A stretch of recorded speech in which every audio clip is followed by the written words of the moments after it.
సీమోను, యోహాను కుమారుడు అయిన సీమోను అంటే ఇప్పుడు పేతురు ఎవరి కుమారుడు? రెస్పాండ్ అవ్వాలి, యోహాను. సో పేతురు నాన్నగారైన యోహాను 3. 4వది మార్కు అను మారు పేరు కలిగిన యోహాను.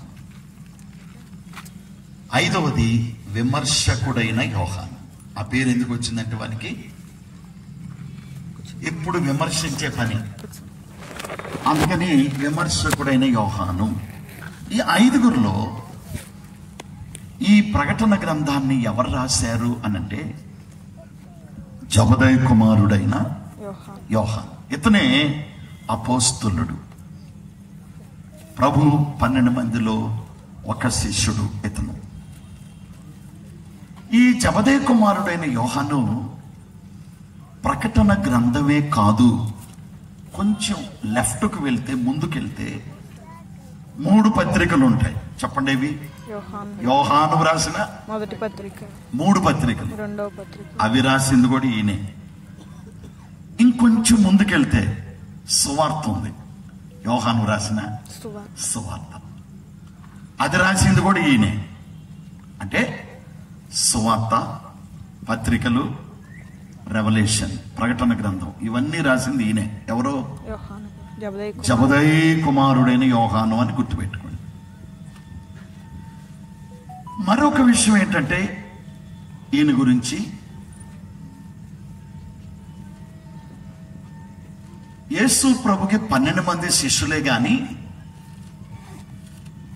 ఈ 12 మందిలో 3 ఆయనకు అంతరంగిక శిష్యులు ఉన్నారు.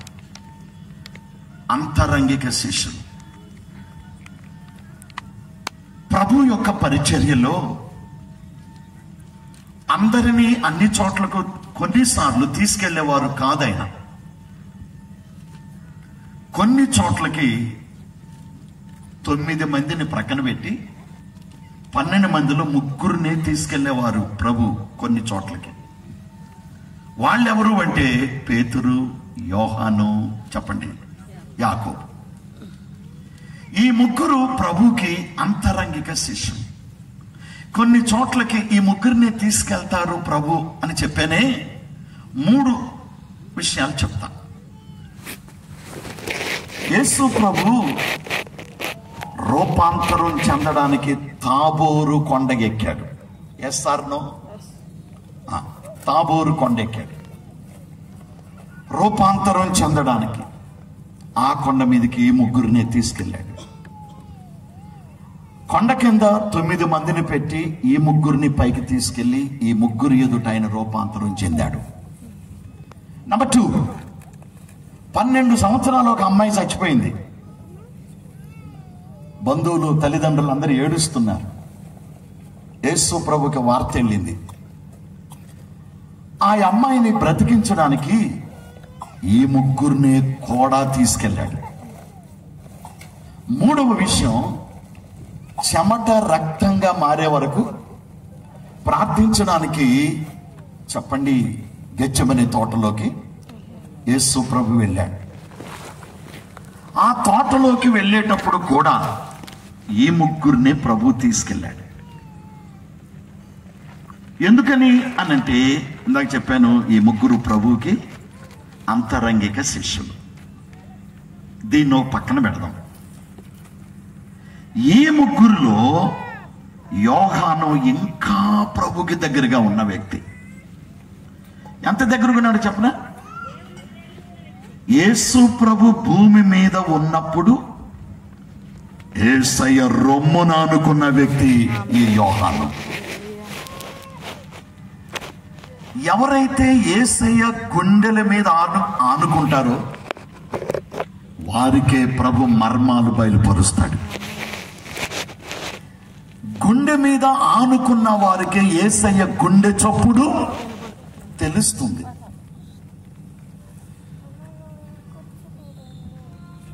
అందుకే కాబోలు యుగాంతములో జరగబోయే విషయాలు, యుగాంతములో జరగబోయే విషయాలు ఈ యోహానుకి ప్రభు బయలుపరిచాడు. యుగాంతంలో జరగబోయే విషయాలన్నీ ఎక్కడున్నాయి? ప్రకటన గ్రంథంలో ఉన్నాయి.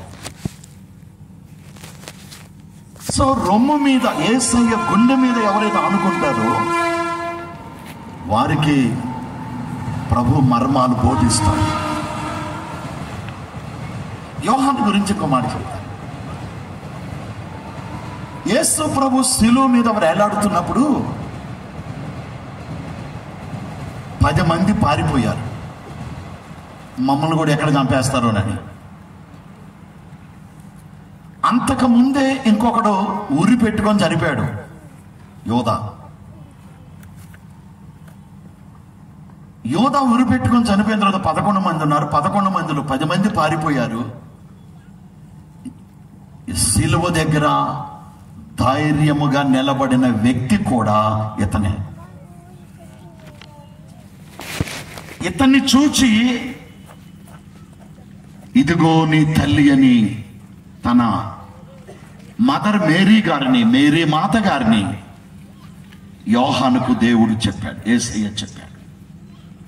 తల్లిని చూచి, అమ్మా ఇదిగో నీ కుమారుడు, నీ కుమారుడు. బాబు నేను వెళ్ళిపోతున్నాను, మా తల్లిని నువ్వు జాగ్రత్తగా చూసుకో అని యోహానికి అప్పగించాడు. చరిత్రకారులు ఏమంటారంటే అప్పటికి మరియమ్మ గారికి 50 సంవత్సరాలు దాటి ఉంటాయి అని. కనుక ఆమె వృద్ధాప్యంలో ఉంది, ఆమెను జాగ్రత్తగా చూసుకోమని యోహానుకు చెప్పాడు. అలాంటి మంచి వ్యక్తి యోహాను. దేవునికి మహిమ కలుగును కాక. హల్లెలూయా చెప్పే అలవాట్లు ఏమైనా ఉన్నాయా మనకి? 2 చేతులు స్ట్రైట్ గా లేపి, భగవంతుడు గుడ్డి చేతులు ఇవ్వలేదుగా మనకి. ఒరిజినల్ గా హల్లెలూయా చెప్పండి ఒకసారి, ఇంకొంచెం గట్టిగా. చేతులు ఎత్తి చప్పట్లు కొడుతూ హల్లెలూయా చెప్పండి. Thank you. ఆ గొప్ప భక్తుడు, అపోస్తలుడు, జబదై కుమారుడైన యోహాను ఈ ప్రకటన గ్రంథాన్ని రాశాడు. దీన్ని ఒక ప్రక్కన పెడదాం. ఈ యోహాను ప్రభు యొక్క రాకడ గురించి చెప్తున్నాడు. ఈ రోజుల్లో స్వస్థత ప్రసంగాలు ఎక్కువైపోయినాయి, ఆశీర్వాద ప్రసంగాలు ఎక్కువైపోయినాయి, రాకడ ప్రసంగాలు తక్కువ ఉన్నాయి. ఈ రోజుల్లో మనందరికీ కావలసింది 2వ రాకడ వర్తమానాలే. ఆమేన్. ప్రియులారా, ఒక్కసారి ప్రభు వచ్చాడు మరియమ్మ గారి గర్భము ద్వారా మానవుడిగా. తండ్రి తనకు అప్పగించిన పనంతా కూడా సంపూర్తి చేసి సిలువలో సమాప్తం పలికాడు. చనిపోయారు, సమాధి చేయబడ్డారు, 3వ దినాన తిరిగి లేచాడు. యేసు పునరుద్ధానుడు, యేసు సజీవుడు. ప్రియులారా, లేచిన తర్వాత 40 రోజులు భూమి మీద ఉండి దాదాపు 11 సార్లు ఆయా వ్యక్తులకు ప్రభు కనిపించారు. ఆ తదుపరి ఒలీవ కొండ మీదకు చాలా మందిని తీసుకుని వెళ్ళి ఆ కొండ మీద నుండి యేసయ్య పైకి ఆరోహణమై పరలోకానికి వెళ్ళిపోయారు. ఆయన వెళ్ళిపోయిన తర్వాత వీళ్ళు అలాగే చూస్తూ ఉన్నారు. దేవదూతలు వీళ్ళకు కనబడి కొండ మీద ఉన్న వాళ్ళకి, గలిలయ మనుషులారా మీరు ఎందుకు అలా చూస్తున్నారు? పరలోకమునకు కొనుపోబడిన ఈ యేసు మరలా అదే విధంగా తిరిగి వస్తాడు అని ఆ దూతలు ఆ కొండ మీద ఎదురు చూస్తున్న వారికి చెప్పారు. ఈ లోపల యేసయ్య వెళ్ళిపోయారు. 2వసారి యేసయ్య వస్తున్నాడు. ఈసారి వచ్చేది మనిషిగా కాదు, యోధా గోత్రపు సింహములాగా వస్తాడు. రాజులకు రాజుగా, భూపతులకు అధిపతిగా, దేవతలకు దేవుడిగా నా ప్రభు రాబోతున్నాడు. యేసు ప్రభు వచ్చే గడియ చాలా దగ్గరగా ఉంది. చాలా దగ్గరగా ఉంది. ఎంత దగ్గరగా ఉందో ఒక సన్నివేశం మీకు చెప్తా.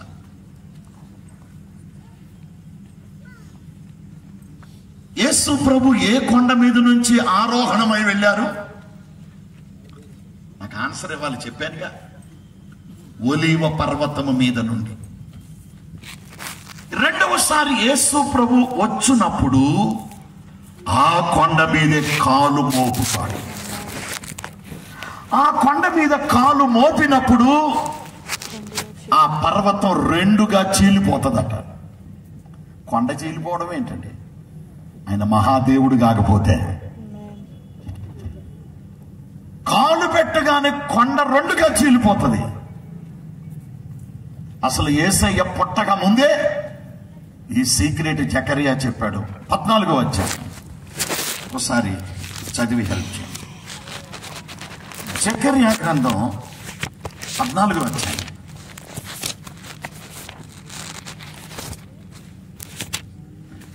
4వ వచనం అండి. 4వ వచనం. ఆ దినమ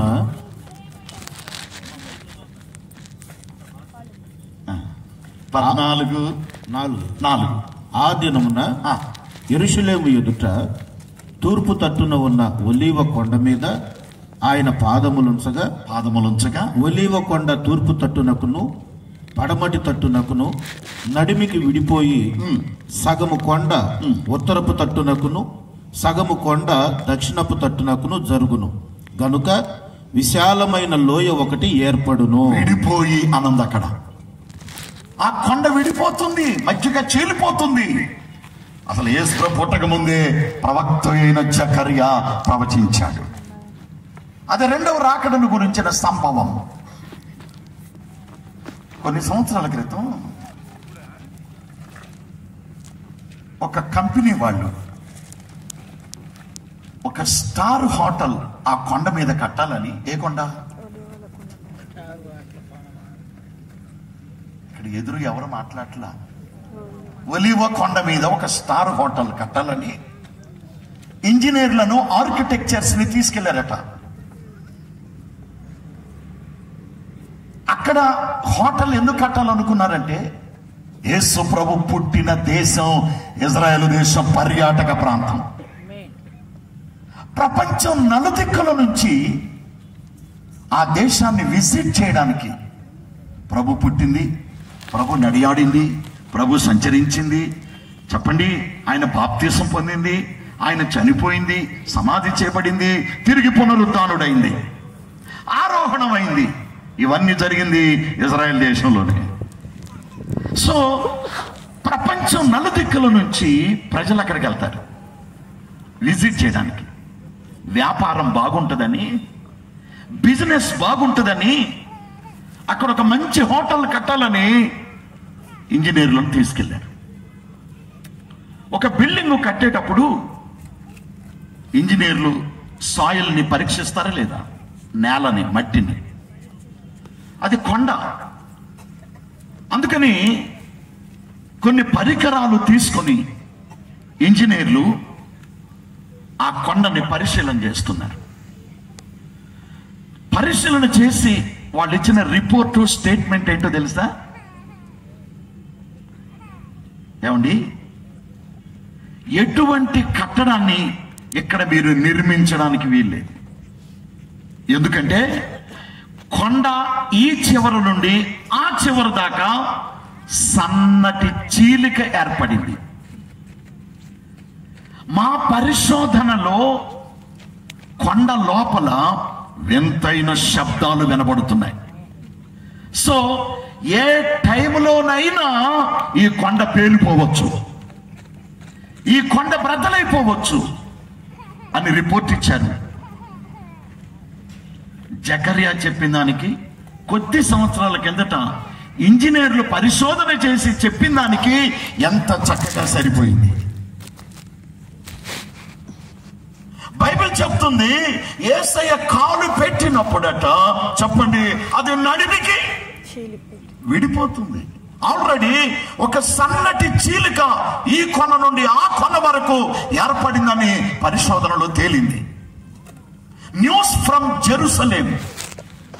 జెరూసలేం పోస్ట్ అనే ఈ 2 ప్రధాన పత్రికలలో ఇంజనీర్లు చెప్పింది ఆ దేశంలో పడిందట.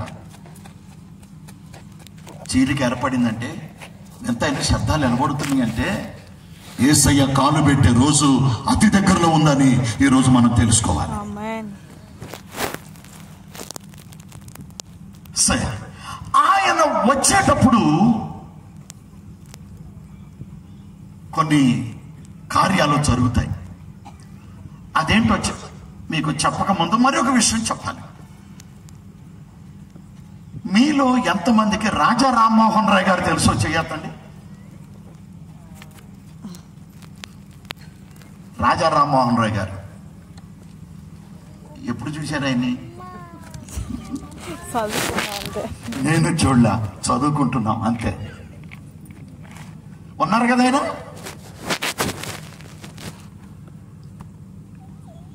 చాలా పండితుడు ఆయన. ఆనాటి గవర్నమెంట్ వారి మీద పోరాటాలు చేసిన వ్యక్తి. ముఖ్యంగా 3 విషయాల మీద రాజా రామ్మోహన్ రాయ్ గారు పోరాడాడు ప్రభుత్వం మీద. ఒకటి, ఆనాడు సతీ సహగమనం చేసేవాళ్ళు. సతీ సహగమనం అంటే ఏంటి? భర్త చచ్చిపోతే భార్యను కూడా మంటలో వేసి తగలబెట్టేసేవాళ్ళు. సతీ సహగమనం. ఆ చితిలో వేసి దహనం చేసేవాళ్ళు. రెండవది వరకట్నం. మూడవది బాల్య వివాహాలు. ఈ 3 మీద రాజా రామ్మోహన్ రాయ్ గారు పోరాటం చేశాడు. ఆయన చేసిన పోరాటం వల్ల ఇప్పుడు బాల్య వివాహాలు లేవు, సతీ సహగమనం సిస్టమ్ లేదు. అట్లా ఉంచండి. 1827లో ఇది జరిగింది. అప్పట్లోనే 1827లో రాజా రామ్మోహన్ రాయ్ గారు ఒక బ్రహ్మ సమాజాన్ని స్థాపించాడు. చాలా బ్రహ్మ సమాజాలు స్థాపించాడు. ఆయన స్థాపించిన ఒక శాఖకు ఆయన శిష్యుడు కేశవ్ చంద్రసేన్ గారని ఒక ఆయన ఉన్నాడు. ఈయన కౌంట్ అయిన వైశ్య కులానికి చెందినవాడు. ఎవరు? కేశవ్ చంద్రసేన్. రాజా రామ్మోహన్ రాయ్ గారి శిష్యుడు ఇతను. ఆయన బ్రాహ్మణుడైతే ఈయన వైశ్య కులానికి చెందిన వ్యక్తి కేశవ్ చంద్రసేన్ గారు. ఒక రోజున వరల్డ్ సెమినార్కి వెళ్ళాడు. అమెరికాలో ప్రపంచ సదస్సు జరుగుతూ ఉంది. అన్ని దేశాల తరపున ప్రతినిధులు వెళ్ళారు. మన ఇండియా తరపున కేశవ్ చంద్రసేన్ గారు వెళ్ళాడు. ఈయనకి మన ఇండియా తరపున, భారతదేశం తరపున మాట్లాడే అవకాశం వచ్చింది. ఆ డయాస్ మీద ప్రపంచ ప్రతినిధులను ఉద్దేశించి మన భారత ప్రతినిధిగా ఈయన మాట్లాడుతున్నాడు. ప్రసంగం చేస్తూ చేస్తూ మధ్యలో ఎందుకు వచ్చిందో తెలీదు, ఆయన నోటి నుంచి ఒక అద్భుతమైన మాట వచ్చింది. అదేంటంటే, భారతదేశం మణిరత్నం అనియు, ఒక మణిరత్నం అని, ఈ మణిరత్నాన్ని మణి కిరీటం అని, ఈ మణి కిరీటాన్ని ధరించి పరిపాలించడానికి నజరేయుడైన యేసు మాత్రమే యోగ్యుడు అని నాకు అనిపిస్తుంది అన్నాడు. వరల్డ్ సెమినార్లో ఒక వైశ్య కులానికి చెందిన వ్యక్తి ఇచ్చిన స్టేట్మెంట్ ఇది. ఇంకోసారి చెప్పనా? భారతదేశం ఒక మణి కిరీటం అనియు, దానిని ధరించి పరిపాలించుటకు నజరేయుడగు యేసు మాత్రమే యోగ్యుడు అని నాకు తోచుచున్నది అన్నాడు. ఇప్పుడు నేనంట దాన్ని ఆధారం చేసుకుని, మన అందరం భారతీయులు, మనందరికీ భారతదేశం ఒక మణి కిరీటం లాంటిది. పాకిస్తాన్ వాడికి వాళ్ళ దేశం మణి కిరీటం లాంటిది. రష్యా వాళ్ళకి వాళ్ళ దేశం ఒక కిరీటం లాంటిది, అవునా? అమెరికా వాళ్ళకి ఆ దేశం మణి కిరీటం లాంటిది. ఈ విధంగా అనేక మణి కిరీటాలు అనగా అనేక దేశాలు ఈ భూమి మీద ఉన్నాయి. మన బైబిల్ ఏమంటుందో తెలుసా? మన యేసయ్య శిరస్సు మీద అనేక కిరీటాలు ఉన్నాయట. ప్రకటన 19:12. ప్రకటన 19:12 త్వరగా చదవండి.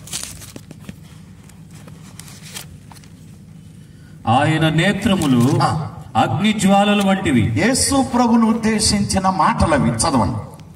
ఆయన శిరస్సు మీద అనేక కిరీటములుండెను. వ్రాయబడిన ఒక నామము ఆయనకు కలదు, అది ఆయనకే గాని మరి ఎవనికి తెలియదు. రక్తములో ముంచబడిన వస్త్రము ఉందా? ఉందండి, చదివేశారు.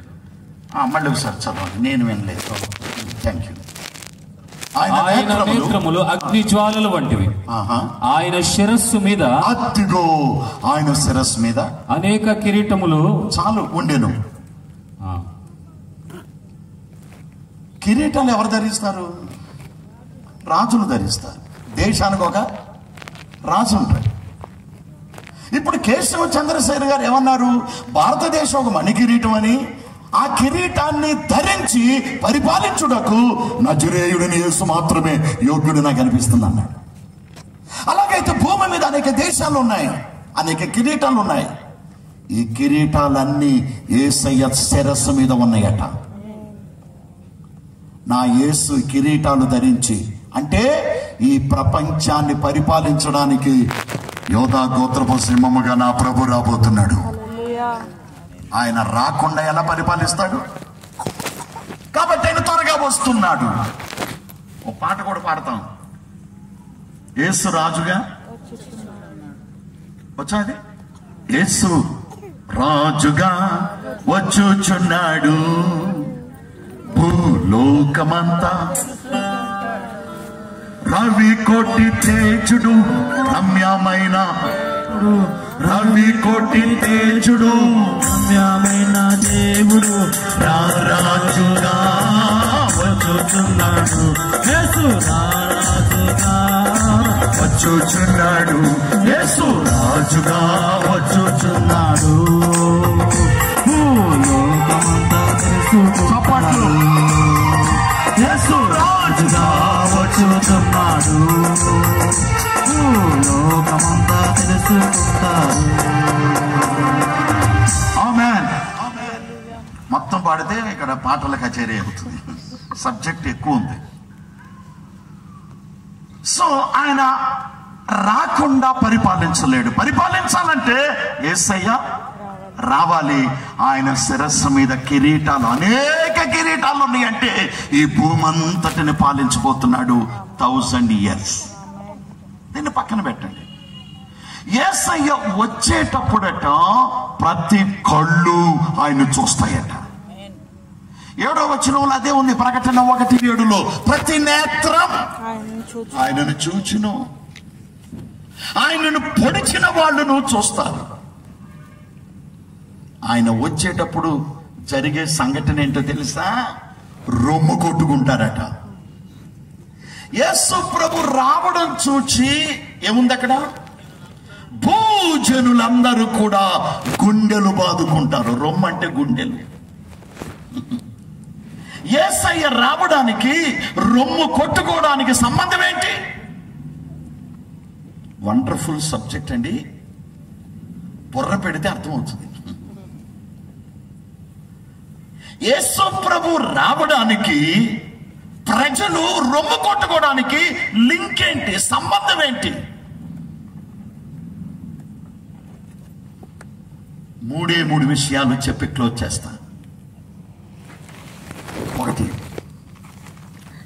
గుండెలు ఎవరు బాదుకుంటారు?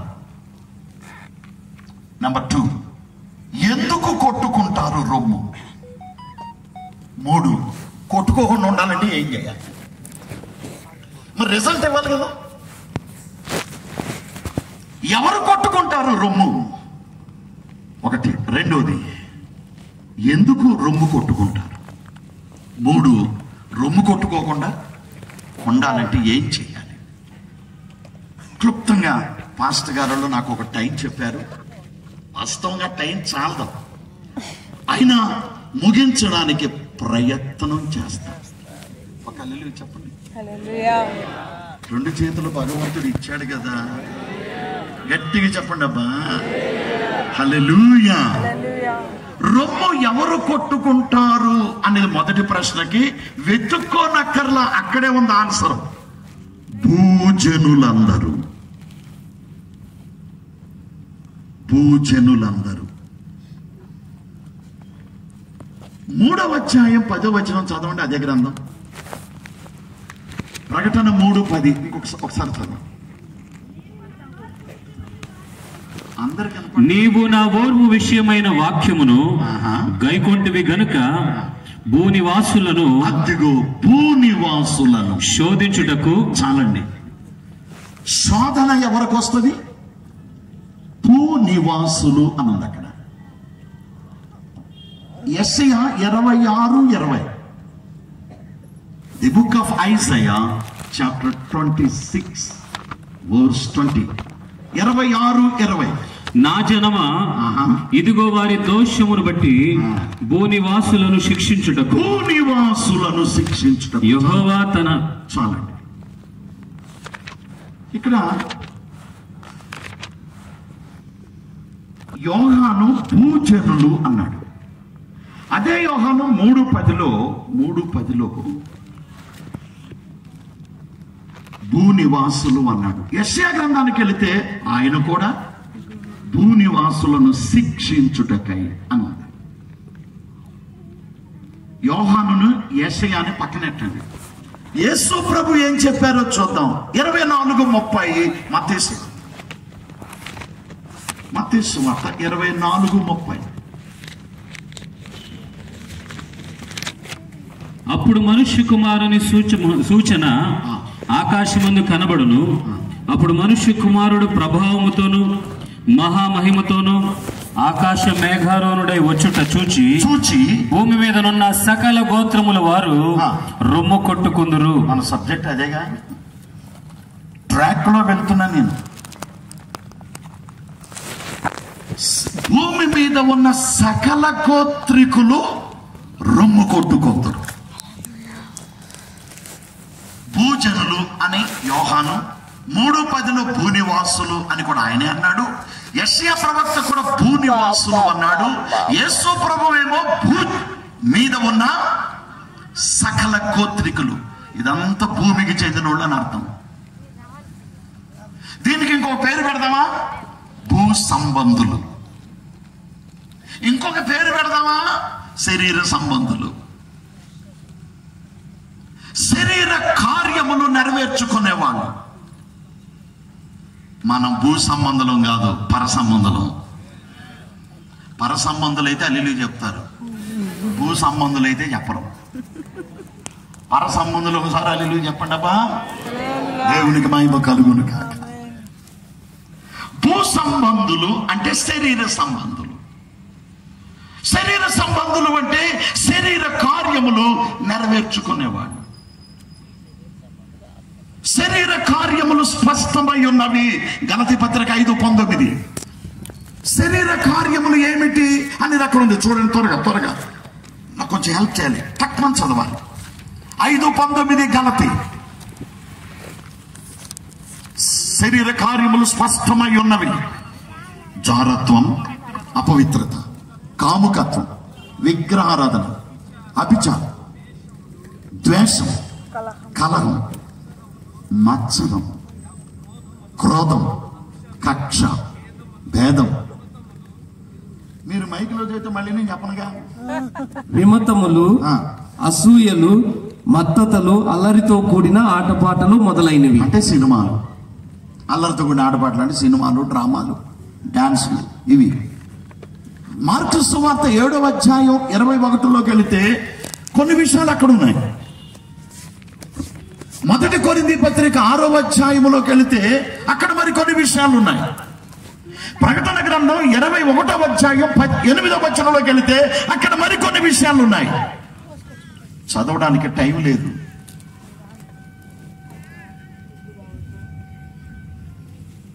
మాట్లాడుతున్నారు ఈ పిల్లలు.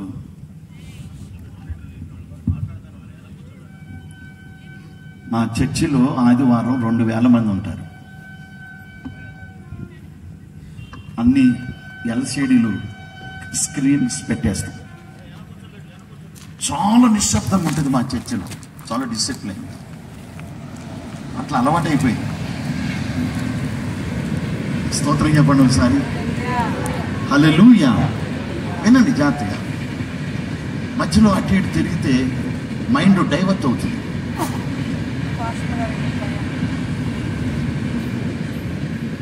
శరీర కార్యములు నెరవేర్చుకునేవాడు. 1 కొరింథీ పత్రిక 6వ అధ్యాయంలో తాగుబోతులను ఉంది. శరీర కార్యం అది. భూ సంబంధులు డ్రింక్ చేస్తారు, పర సంబంధులు చేయరు.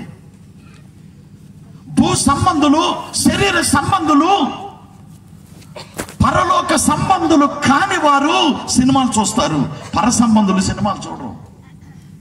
అల్లరితో కూడిన ఆటపాట్ల శరీర కార్యములు ఉందా లేదా? నేను ఒక్కపడి కూడా తినను, ఎవరిని తిన్నాను. ఒకసారి సెమీ క్రిస్మస్ విజయవాడ ఈఎస్ఐ హాస్పిటల్లో డాక్టర్స్ స్టాఫ్ అంతా కలిపి సెమీ క్రిస్మస్ పెట్టుకుని నన్ను ప్రసంగం చేయడానికి పిలిచారు, సూపరింటెండెంట్తో సహా. నాకు ప్రసంగం చేయమని 5 నిమిషాలు టైం ఇచ్చారు. వాళ్ళు డాక్టర్స్ కాబట్టి పేషెంట్లు ఉంటారు, వాళ్ళని చూడాలి. నేనేం చేశానంటే అరగంట టైం తీసుకున్నా, ఒక్కళ్ళు కదలా. అయిపోయిన తర్వాత డాక్టర్స్ అంతా కలిపి నాకు భోజనం పెట్టారు. ఒక ఆయన సడన్ గా తీసుకొచ్చి కిళ్ళి పెట్టాడు నా ప్లేట్లో. ఇదేంటి బ్రదర్ అన్న? మిఠాయి పాన్ అండి అన్నాడు, తెలంగాణ భాష. స్వీట్ కిళ్ళి. నేను తిననని మీకు తెలుసు కదా, ఎందుకు పెట్టారు? కాదు సార్, అందరు తింటారు, మీరు కూడా అదే తింటారేమోనని. తినను. లోకస్తులాగా మనం ఉండకూడదు. మన పర సంబంధంలో, భూ సంబంధాలు అలా తింటారు. ఒక ఆయన అన్నాడు, ఆ కిళ్ళి తింటే బాగా అరుగుదల ఉంటుందండి అన్నాడు. నాకు తినకపోయినా నాకు అరుగుతుందిగా అన్న. ఏం లేదు, సాకులు. భూ సంబంధులు తింటారబ్బా. భూ సంబంధులు తప్పుడు పనులు చేస్తారు, వ్యభిచారం చేస్తారు, దొంగతనాలు చేస్తారు, నరహత్యలు చేస్తారు, కక్షలు పెంచుకుంటారు, ద్వేషాలు, విమతాలు. గలతీ పత్రికలో చదివే కదా. లేనిపోయిన పాపిష్టి పనులన్నీ చేసేవాళ్ళు ఎవడంటే లోక సంబంధులు, శరీర సంబంధులు. శరీర సంబంధులు, భూ సంబంధులకి మరి ఒక మాట లోక సంబంధులు. యోహాను సువార్త 15లో మీరు ఈ లోక సంబంధులు కారు కదా అన్నాడు ప్రభు.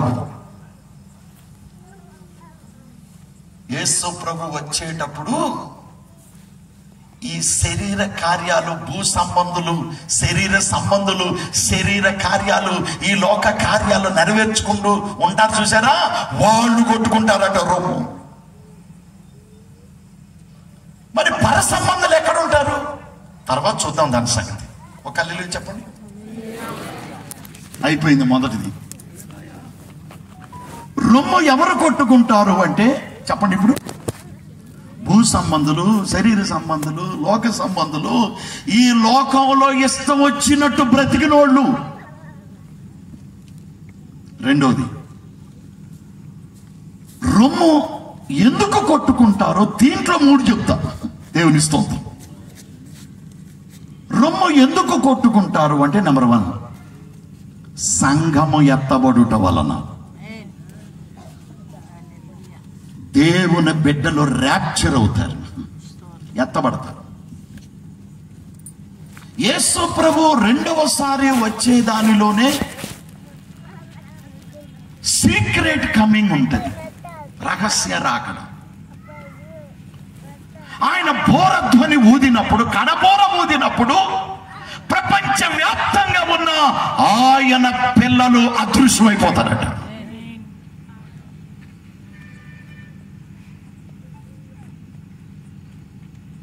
ఉదాహరణకి ప్రభువే చెప్పాడు, పొలంలో ఇద్దరు ఉంటారు, ఒకళ్ళు ఎత్తబడతారు, ఒకళ్ళు విడవబడతారు. ఇద్దరు కలిసి తిరగలి విసురుదురు, ఒకరు అదృశ్యమైపోతారు, ఇంకొకడు అక్కడే ఉంటాడు. ఇద్దరు మంచం మీద పండుకొందురు, ఒకళ్ళు ఎత్తబడతారు, ఒకళ్ళు విడవబడతారు. అరే తిరగలి విసిరింది కదా ఇప్పుడు దాకా, ఈ సిస్టర్ ఏమైందంటే ఏమో. ఇద్దరు కలిసి పొలంలో పనిచేస్తుంటారు, అప్పుడు దాకా కలిసి పనిచేసిన ఇద్దరిలో ఒకరు మాయమైపోతారు. ఈ విధంగానండి ప్రపంచవ్యాప్తంగా కోట్ల మంది కనపడరు, అదృశ్యమైపోతారు, మాయమైపోతారు. అప్పుడు మనమే ఉన్నాం. బ్రదర్స్, నా భార్య కనిపించట్లేదండి, కంప్లైంట్ ఎవరికి ఇస్తారు? కంప్లైంట్ ఎవరికి ఇద్దాం అనుకుంటారంటే ఎవరన్నా ఇదేమంటే ఎమ్మెస్టేట్కి వచ్చిన స్టేషన్కి వెళ్ళి పోలీస్ కంప్లైంట్ ఇస్తాం. సార్ నా మిస్సెస్ కనిపించడం లేదు. అక్కడ ఎస్ఐ గారు లేక సిఐ గారు ఉంటే ఆయన అంటాడు నా భార్య కూడా కనిపించలేదంట. ప్రభువు నమ్ముకొని బాప్తిసం పొంది పరిశుద్ధాత్మను పొంది ఆధ్యాత్మికంగా ఉన్న వాళ్ళు వెళ్ళిపోతారంతే. పర సంబంధులు వెళ్ళిపోతారు, ఈ లోకంతో సంబంధం లేని వాళ్ళందరూ వెళ్ళిపోతారు.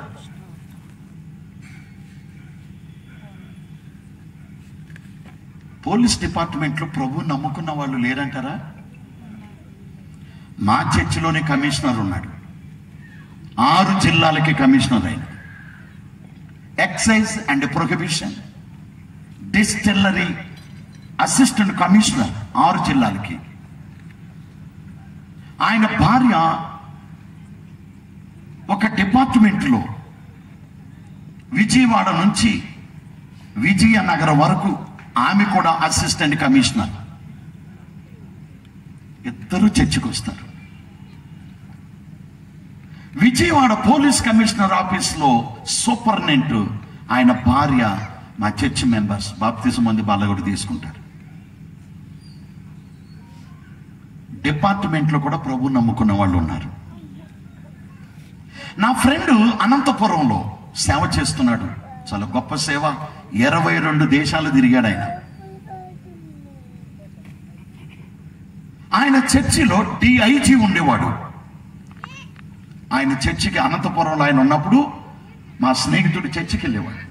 డిఐజీ, డీజీపీ కాదు, డిఐజీ ర్యాంక్. ఇప్పుడు విజయవాడ దగ్గర అమరావతి దగ్గర ఉంటున్నారు, పేరు చెప్పను నేను, స్తోత్రం. సిఐడి కమిషనర్ గా ఉన్నాడు ఆయన. మా ఫ్రెండ్ దగ్గరికి వెళ్ళి పాస్టర్ గారు నాకు బాప్తిసం ఇవ్వండి అన్నాడట. ఈయన ఎన్కౌంటర్లు ఎక్కువ చేస్తాడు. తొట్టులో దిగిన తర్వాత, ట్యాంకులో దిగిన తర్వాత మా ఫ్రెండ్ అడిగాడు, నేను ఇక నుంచి ఎవరిని ఎన్కౌంటర్ చేయను అని తీర్మానం చేస్తే బాప్తిసం ఇస్తాను అన్నాడట. చేశాడు. ఇక నుంచి నేను ఎవరిని ఎన్కౌంటర్ చేయను అంటేనే నా స్నేహితుడు అతనికి బాప్తిసం ఇచ్చాడు. ఎందుకు చెప్పానంటే డిపార్ట్మెంట్లో కూడా ప్రభు నమ్ముకున్న వాళ్ళు ఉన్నారు. వాళ్ళ భార్యలు, వాళ్ళ పిల్లలు ప్రభు నమ్ముకున్న వాళ్ళు ఉన్నారు. బాప్తిసం పొందిన వాళ్ళు ఉన్నారు. పెంతెకోస్తు సంఘాలకు వెళ్ళే వాళ్ళు ఉన్నారు. మీరు పోలీస్ స్టేషన్కి వెళ్ళి కంప్లైంట్ ఇస్తే వాళ్ళు ఎవరికి చెప్పుకుంటారు? ఇక జిల్లా అధికారి ఎవరు అంటే జిల్లా బాస్ ఎవరో కలెక్టరు. రెవెన్యూ డిపార్ట్మెంట్లో ప్రభు నమ్ముకున్న వాళ్ళు లేరా? చాలా మంది ఉన్నారు.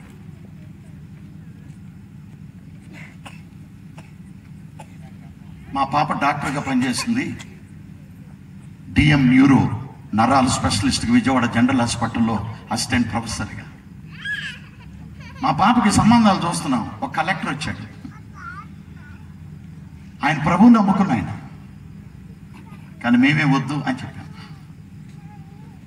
చిన్న బలహీనత ఉంది ఆయనలో, వద్దని చెప్పాం. ఎందుకు చెప్పానంటే రెవెన్యూలో కూడా బోలెడు మంది ప్రభు నమ్ముకున్నారు. వాళ్ళ ఇళ్లల్లో కూడా అదృశ్యమైపోతారు. మరి వాళ్ళెవరికి చెప్పుకుంటారు? అందరికి కలిసి చీఫ్ మినిస్టర్ దగ్గరికి వెళ్తారు, లేక ప్రైమ్ మినిస్టర్ దగ్గరికి వెళ్తారు.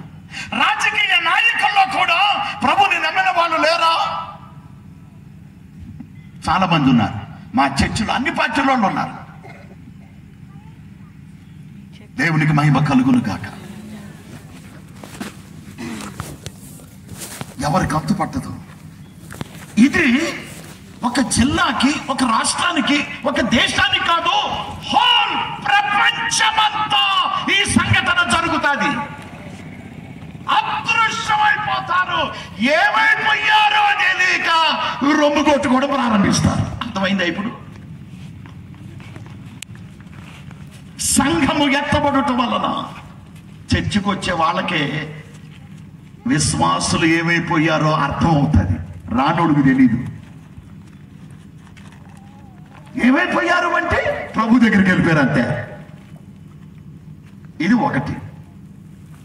రొమ్ము ఎందుకు కొట్టుకుంటారు? 3 విషయాలు చెప్తున్నా. ఇది ఒకటి, సంఘము లేక అనేక మంది, కోట్ల మంది అదృశ్యమైపోవటం వల్ల, కనబడకపోవడం, మాయమైపోవటం వలన అన్ని డిపార్ట్మెంట్లు, అన్ని దేశాల్లో కలవరం. పేపర్ నుండి ఇదే వార్త, టీవీల నుండి ఇదే వార్త.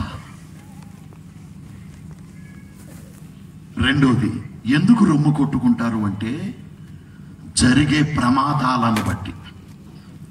జరిగే ప్రమాదాలను బట్టి అంటే మీకు అర్థం కాలేదు కదా. మొదటి విషయంలో అనేక మంది అదృశ్యం అయిపోతారని చెప్పాను కదా.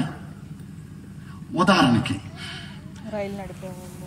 విమానం పైలట్ విశ్వాసి అయితే పైనుంచి పైనే పోతాడు. ట్రైన్ డ్రైవర్ అయితే ట్రైను సూపర్ ఫాస్ట్ అయిన వెళ్ళిపోతానే ఉంటది, డ్రైవర్ వెళ్ళిపోతాడు. ఇది వెళ్ళి ఎక్కడో గుద్దుకుంటుంది. విమానం వెళ్ళి ఎక్కడో కూలిపోతుంది, ముక్కలై చనిపోతారు. అలాగే బస్సు, అలాగే షిప్పులు, ఓడలు. కెప్టెన్, ఓడ నడిపే కెప్టెన్ విశ్వాసి అయితే వెళ్ళిపోతాడు. ఇది వెళ్ళి ఎక్కడో మునిగిపోతుంది, డాష్ అయి. ప్రపంచవ్యాప్తంగా మరణాలు, శవాలు,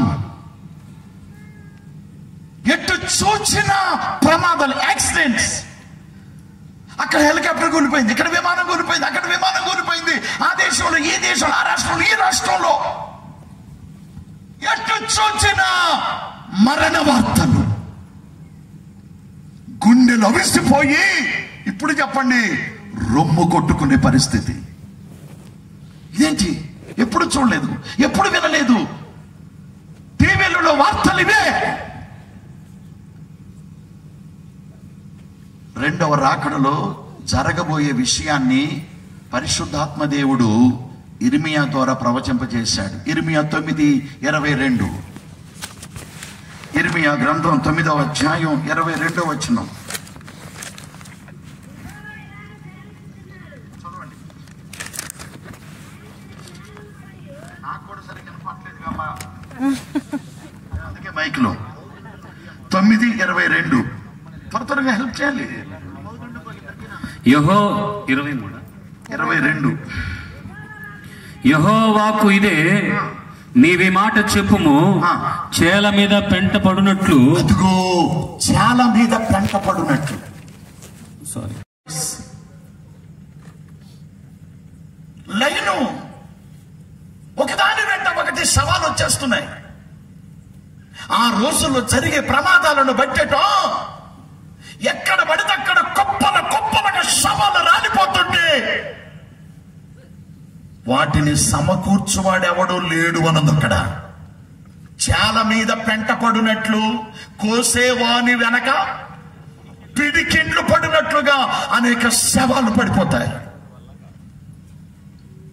అదే అదే ఆ రోజు అనే పాట ఎంతమందికి వచ్చు? మంచిగా పాడేవాళ్ళు. ఒకటి, ఆ పాటలో ఉన్న చరణం ఏంటంటే, పాట వచ్చిన వాళ్ళు మైకి పట్టుకోండి. అదే అదే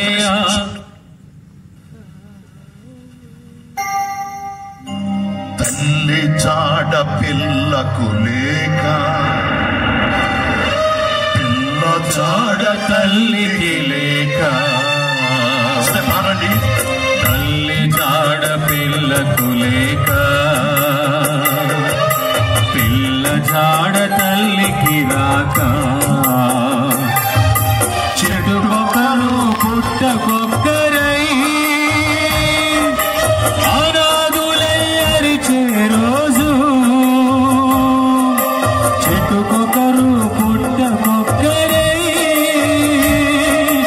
అనాథులై అరిచే రోజు, ఆ రోజు శ్రమ నుండి తప్పించే నాదుడు లేడు, ఆ రోజు శ్రమ నుండి తప్పించే నాదుడు లేడు. అదే అదే ఆ రోజు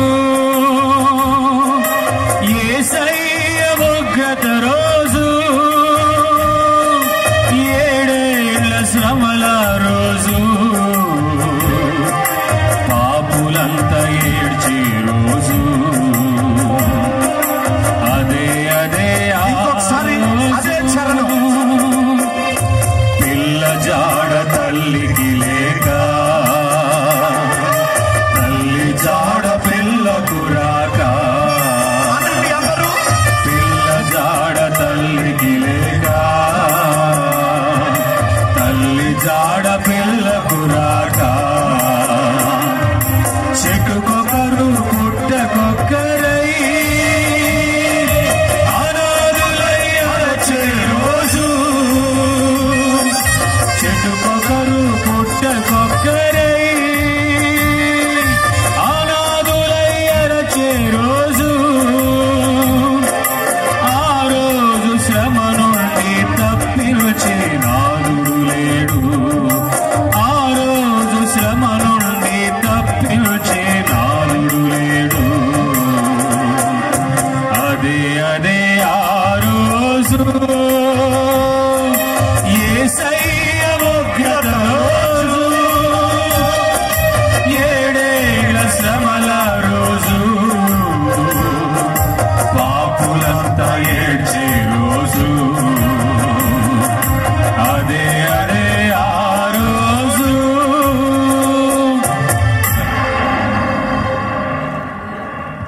పిల్ల జాడ అప్పుడు నెరవేరుతుంది ఈ చరణం. ఆనాడు రెవెన్యూ డిపార్ట్మెంట్ కానీ మున్సిపాలిటీ డిపార్ట్మెంట్ కానీ ఒక్కొక్కరిని కాల్చే అవకాశం లేక, ఏమండి, ఈ రాలిపోయిన శవాలన్నిటిని కుప్పలు కుప్పలుగా వేస్తారట. కుప్పలు కుప్పలుగా వేసి నిప్పు పెట్టి తగలేస్తారు. ఎవరైనా వెళ్ళి, సార్ నా భార్య ఈ కుప్పలో ఉంటదేమో, నా కూతురు ఈ కుప్పలో ఉంటదేమో చూస్తారా అని అంటే అధికారులు అంటారట, ఏ కుప్పలో ఉందని చూడవమ్మా, లైన్గా ఉంటాయి కుప్పలో. ఏ కుప్పలో? శవాల కుప్పలో. భయంకరంగా జరుగుతాయి. బండి మీద వెళ్ళేవాడు విశ్వాసి అయితే సడన్ గా వార్త పడుతుంది, ఆ బోరతోని వెళ్ళిపోతాడు. లారీ డ్రైవర్, క్లీనర్ విశ్వాసులైతే వెళ్ళిపోతారు. బస్సు డ్రైవరు విశ్వాసులైతే వెళ్ళిపోతారు. ఆ బస్సు వెళ్ళి ఎక్కడో గుద్దుకుంటుంది. ట్రైను, మా చర్చిలో సూపర్ ఫాస్ట్ ట్రైన్ డ్రైవర్ కూడా ఉన్నాడు. విమానాలు, ఓడలు. ఒక దేశం కదమ్మా, ప్రపంచంలో ఎన్ని దేశాలు ఉన్నాయో అన్ని దేశాలలో ఈ యాక్సిడెంట్ జరుగుతాయి ఒకే టైంలో. ఎటు చూచిన మరణ వార్తలు. టీవీ నిండా అదే గొడవ, పేపర్ నిండా అదే గొడవ. ఇప్పుడు చెప్పండి, తట్టుకోలేక గుండెలు బాదుకుంటారు. ఏంట్రా ఇదంతా? ఒక ప్రక్కనేమో అదృశ్యమైపోయిన వాళ్ళు, ప్రపంచవ్యాప్తంగా కోట్ల మంది మాయమైపోయిన వాళ్ళు ఏమయ్యారో తెలియక గుండెలు బాదుకుంటే, అంతలో ఇది. ఇక మూడవది, యోధా గోత్రపు సింహ గర్జన. స్తోత్రం. ప్రకటన 10వ అధ్యాయం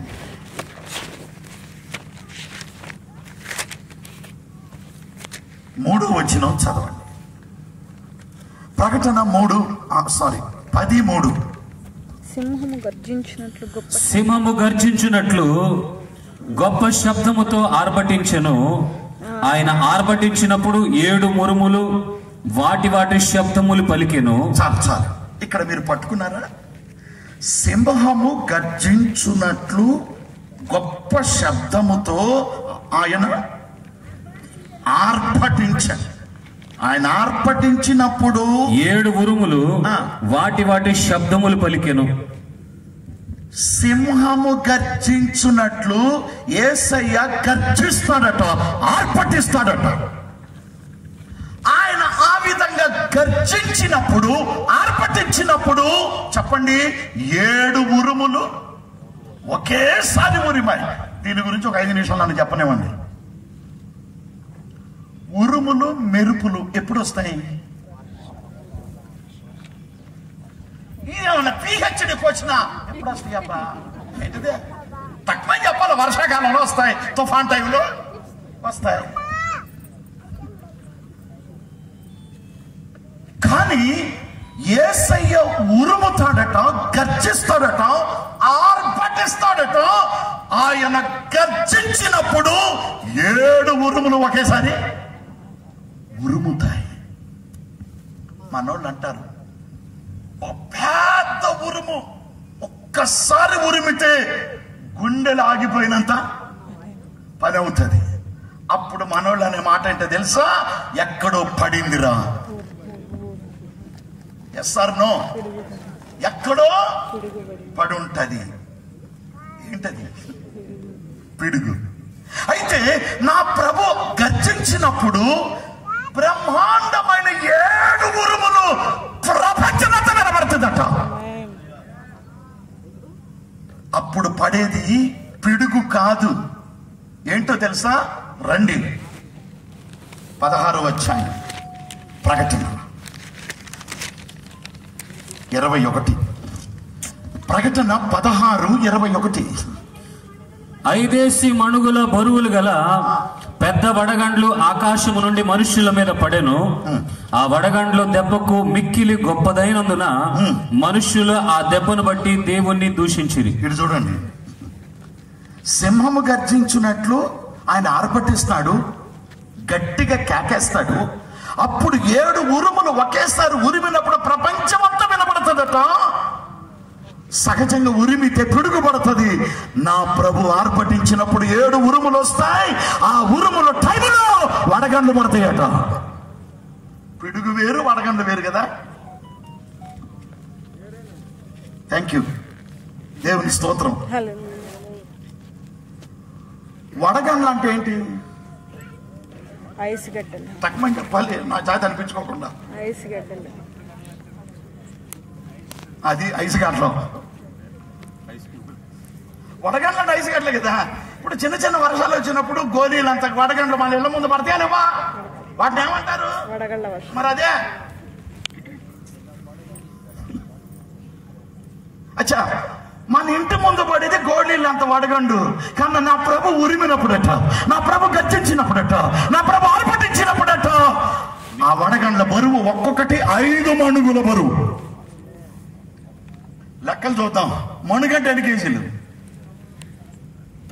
థ్యాంక్ యూ. 10 కేజీలు అన్నారు వారు. 10 కేజీలు వేసుకున్నాం. స్తోత్రం. 10 కేజీలు అనుకున్నాం. 5 మణుగులంటే 5 కేజీలు.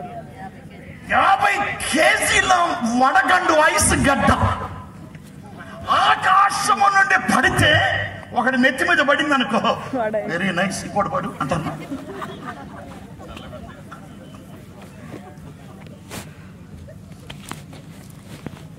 దెబ్బకి మొక్కలై సస్తది తలకాయ. Yes or no? డాబా మీద నుంచి ఒక ఇటుకరాయి నెత్తి మీద పడితేనే బొక్క పడుతుంది. ఆకాశ ఆకాశము నుండి 5 మణుగుల ఐసు గడ్డ వడగండ్లు చెప్పండి మనుషుల మీద పడతంటే ఎంతమంది చచ్చిపోతారు?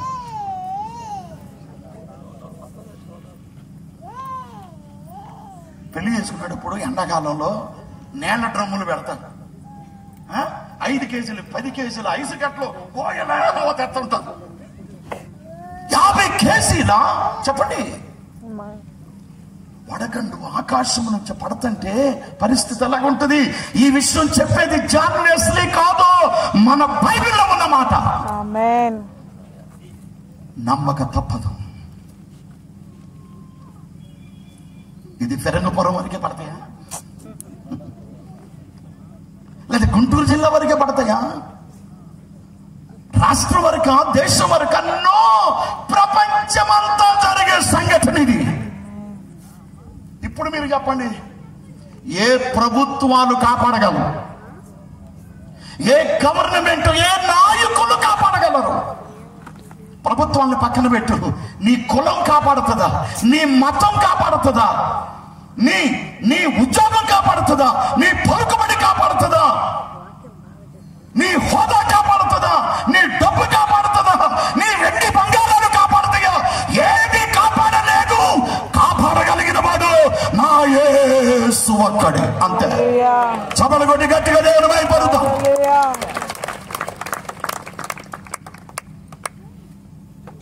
ఎవరి మీద పడతాయని? భూ సంబంధుల మీద, శరీర కార్యాలు నెరవేర్చుకునే వాళ్ళ మీద, వ్యభిచారుల మీద, దొంగల మీద, నరహంతకుల మీద, తాగుబోతుల మీద, జోదం పేకాటాడే వాళ్ళ మీద, బూతులు తిట్టే వాళ్ళ మీద, అబద్ధాలు ఆడే వాళ్ళ మీద, రక్షణ లేని వారి మీద, వీరే భూ సంబంధులు వీళ్ళ మీద పడతాయి. ఆ టైంలో పర సంబంధులు ఉన్నారే, పైన ఉంటారు. వాళ్ళు క్రీస్తుతో ఉంటారు. వీళ్ళు ఎక్కడ ఉంటారో నేను తర్వాత చెప్తా. బైబిల్లో చాలా క్లియర్గా ఉంది, నేను తర్వాత చెప్తా. నీ వెండి, నీ బంగారం వాటి నుండి ఆపగలరా? నీ పలుకుబడి ఆపగలదా? ఏం ఉద్యోగం చేస్తున్నారు? నీ ఉద్యోగం ఆపగలదా? నీ అన్నదమ్ముళ్ళు ఆపగలరా? నీ స్నేహితులు కాపాడగలరా? నీ మతం, నీ కులం కాపాడగలదా?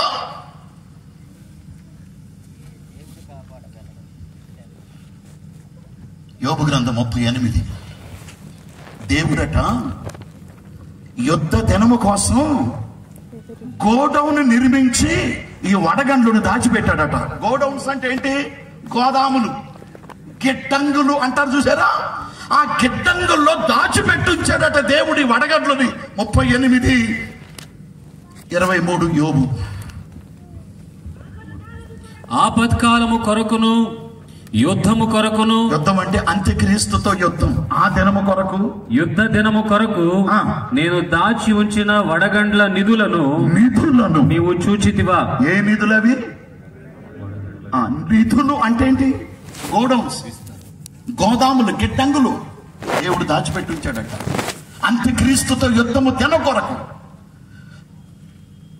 తన విరోధి యుద్ధము కొరకు ప్రభు గిడ్డంగులను కట్టి వడగండ్లను దాచిపెట్టాడట. కీర్తన 18:13 దావీదు కూడా ఇదే చెప్పాడు. 18:13 కీర్తన. యెహోవా ఆకాశమందు గర్జన చేసెను, యెహోవా ఆకాశమందు గర్జన చేశాడు. సర్వోన్నతుడు తన ఉరుముల ధ్వని పుట్టించెను, వడగండ్లను మండుచున్న నిప్పులను రాలెను. అదండి విషయం. హలో, వడగండ్లను మండుచున్న నిప్పులను రాలెను. యెహోవా ఆకాశమందు గర్జన చేశాడు. యెహోవా అన్న యేసు ప్రభువు అన్న రెండు ఒకటే. నా క్రీస్తు ఆర్పటిస్తాడని ప్రకటనలో ఉంది. కీర్తనకారుడేమో యెహోవా గర్జిస్తాడు, యోహానేమో సింహము గర్జించున్నట్లు. ఇంకో విషయం మిమ్మల్ని అడుగుతా, సింహం గర్జిస్తే ఎంత దూరం వినపడుతుంది?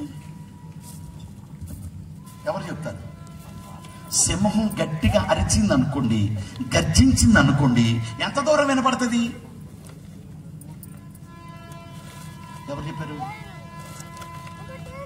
8 కిలోమీటర్లు వినబడుతుంది.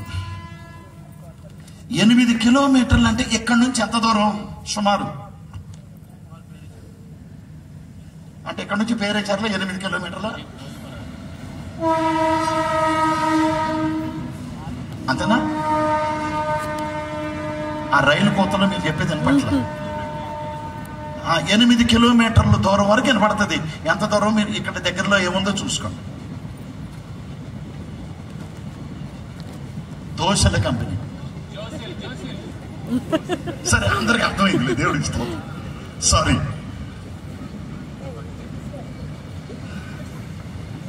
8 కిలోమీటర్లు ఎక్కడి నుంచి అరిస్తే ఆ కంపెనీ దాకా కనపడుతుందట. ఏంటది?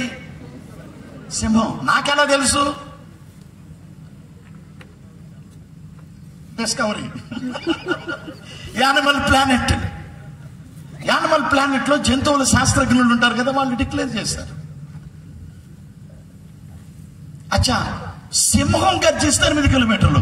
నా ప్రభు గర్జిస్తే పరలోకంలో భూమంతా, భూమి కింద పాతాళంలో కూడా వినబడుతుంది. అంతే. చప్పలు కొట్టి పరుపున్నాయి.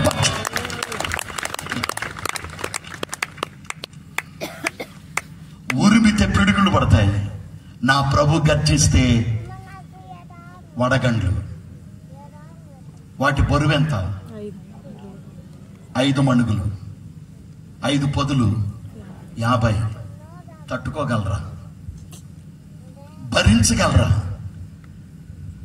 ఈ నెత్తి మీద పడి ప్రపంచమంతా జనాల మీద పడి చచ్చిపోతుంటే తప్పించుకున్న వాళ్ళు చెప్పండి రొమ్ము కొట్టుకుంటారు. ఏంట్రా బాబు ఈ వడగండ్లు, ఏంటి మరణాలు, అదృశ్యమైపోయారు, ఆ తర్వాత యాక్సిడెంట్లు, ఇప్పుడు చూస్తే వడగండ్లు ఆకాశం నుండి పడతాయి.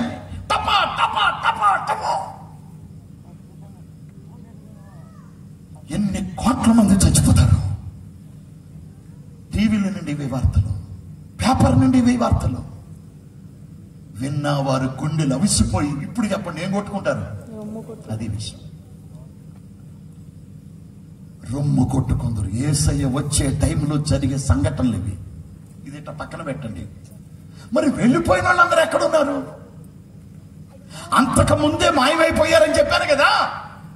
రక్షణ పొందిన వాళ్ళు, ప్రభు బిడ్డలు వెళ్ళిపోయారు పైకి. వెళ్ళిపోయిన వాళ్ళందరూ ఎక్కడున్నారో తెలుసా? రండి.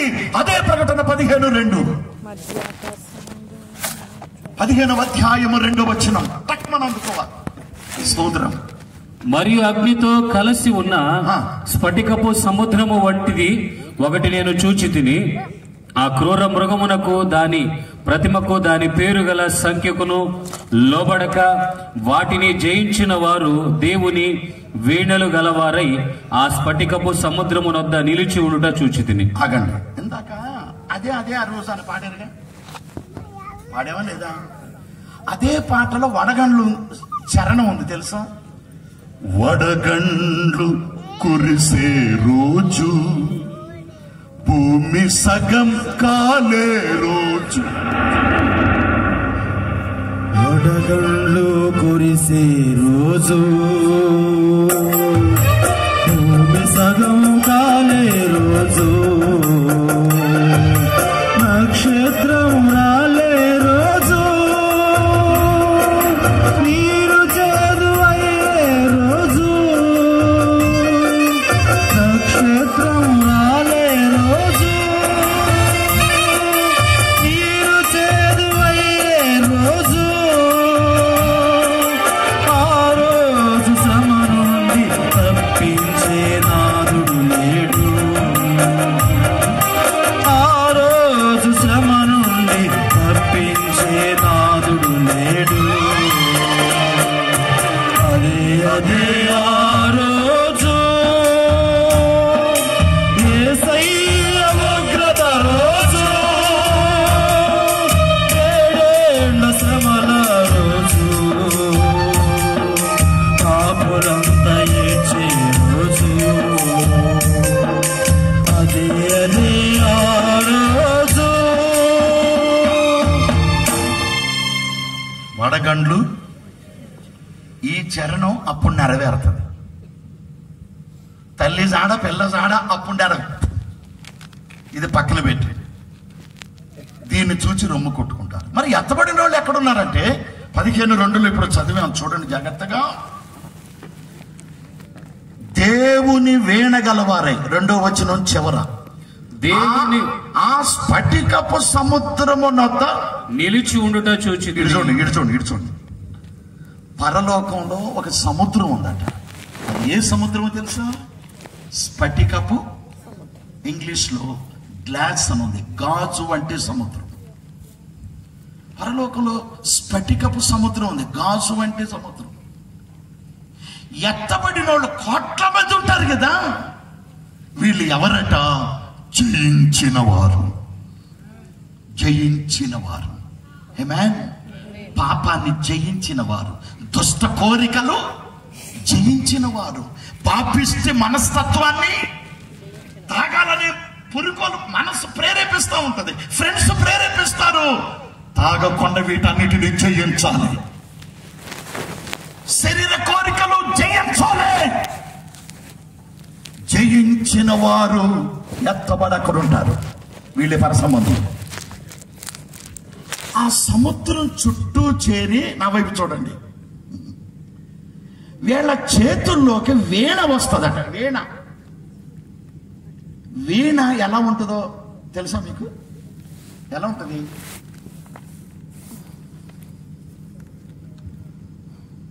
నేను చెప్పనా? కింద ఒక పెద్ద కొండలాగా ఉంటుంది, దీనికి ఒక కాడ.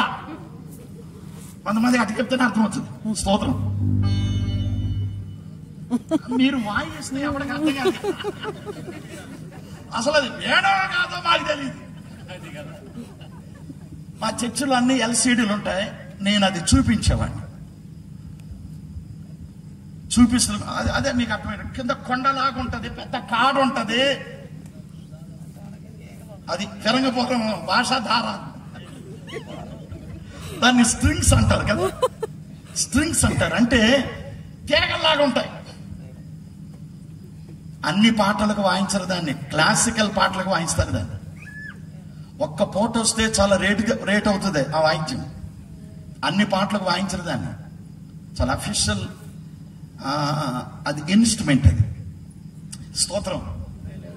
ఈ కోట్ల మంది వెళ్ళిపోతారు కదా, ఎంత పెద్ద సముద్రం అని తెలదు కానీ స్ఫటికపు సముద్రం చుట్టూ నిలబడి వీళ్ళ చేతుల్లోకి ఏమొస్తుంది? వీణ. హల్లెలూయా. ఆ వీణలు వాయిస్తూ మోషే కీర్తన, గొర్రెపిల్ల కీర్తన పాడతారట. చదవండి. 4వ వచనం లాస్ట్ లైన్, 4వ వచనం ఆఖరి లైన్. దేవుని దాసుడగు మోషే కీర్తనయు గొర్రెపిల్ల కీర్తనయు పాడుచున్నారు. ఆ పాట ఏంటో మనకి తెలీదు. అక్కడ పరిశుద్ధాత్మ పూర్ణులై అందరూ ఒకే నాదంతో పాడతారు, ఒకే స్కేలుతో పాడతారు. దేవుని స్తోత్రం. హల్లెలూయా. ప్రియులారా, ఒకసారి నా వైపు చూడండి. అక్కడికి వెళ్ళిన తర్వాత ఇది కీబోర్డు, అది ప్యాడ్స్, గిటార్లు కాదు, ఫ్లూట్ కాదు, ఏమొస్తుంది? అదట అందరూ వాయిస్తారట, వాయిస్తూ పాట పాడతారట. ఏం పాట అది? మోషే కీర్తన. చెప్పండి. వీణ వాయించడం తెలుసా మీకు? వీణ కాదు కదా, మనకు సప్పట్లే కుదిరి సార్.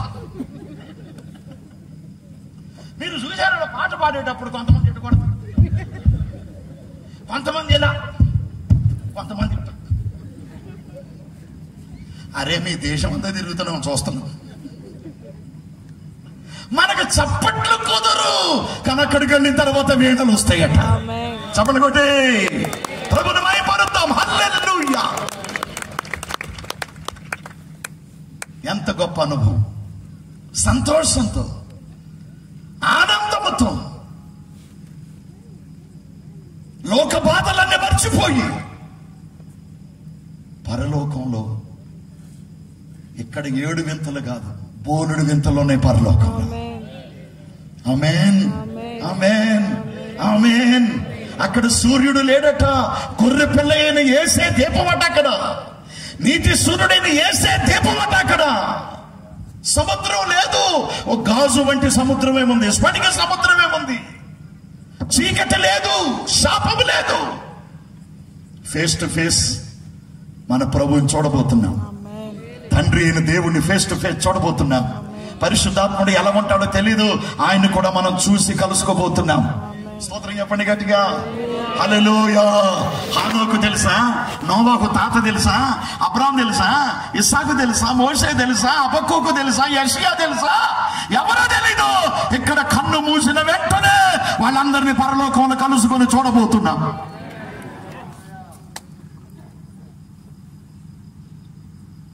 మరి ఇక్కడ విడవబడినోడు సంగతి ఏంటి తెలుసా? రొమ్ము కొట్టుకోవటమే. ఈడు వాయిద్యం వాయిస్తుంటాడు. ఇక్కడ పరలోకాన వీణలు వాయిస్తుంటే ఈడు రొమ్ములు బాదుకుంటూ ఉంటాడు. ఇక్కడ ఈజిప్టు అనుభవం, ఐగుప్తు అనుభవం. అది ఎట్లా? ఆఖరి తెగులు, పదవ తెగులు చెప్పండి. ఇంటిలో జ్యేష్ఠ కుమారుడు హతమార్చబడిన తరువాత ఈజిప్టులో, అదే దేశంలో ఒక సైడ్ ఉన్నారు ఇశ్రాయేలీలు.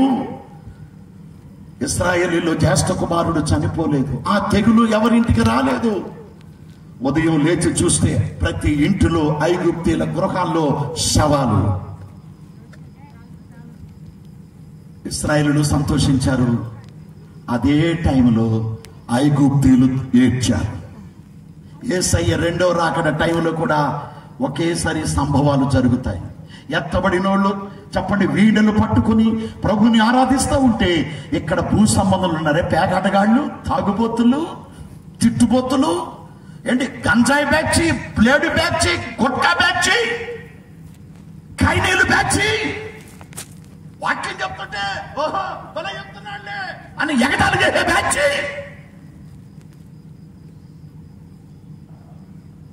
వీళ్ళందరూ ఇక్కడే విడవబడతారు.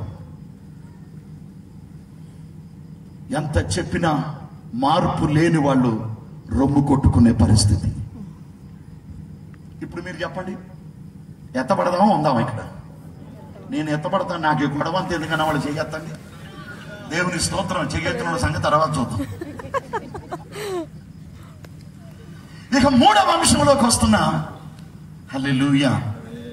రొమ్ము కొట్టుకోకుండా ఉండాలంటే ఏం చేయాలి? ఎవరు కొట్టుకుంటారో చెప్పాను, ఎందుకు కొట్టుకుంటారో చెప్పాను. ఇప్పుడు కొట్టుకోకుండా ఉండాలంటే ఏం చెయ్యాలి? వీటన్నిటి నుండి తప్పించి యేసును మాత్రమే నమ్మాలి. ఆమేన్. యేసు క్రీస్తును మాత్రమే నమ్మాలి. ఆ తర్వాత ప్రతి అలవాటు, ప్రతి వ్యసనం విడిచిపెట్టాలి. ముంచుట బాప్తిసం పొందాలి. ఆ తరువాత హోలీ స్పిరిట్, ఆయన పంపిన పరిశుద్ధాత్మని, శక్తిని మనం పొందాలి. ఈ మూడు మాత్రమే కాకుండా ఇంకా ఏం చేయాలి? దేవుని స్తోత్రం. చదువుతారా? లూకా సువార్త ముగించబోతున్నాను. 12వ అధ్యాయం.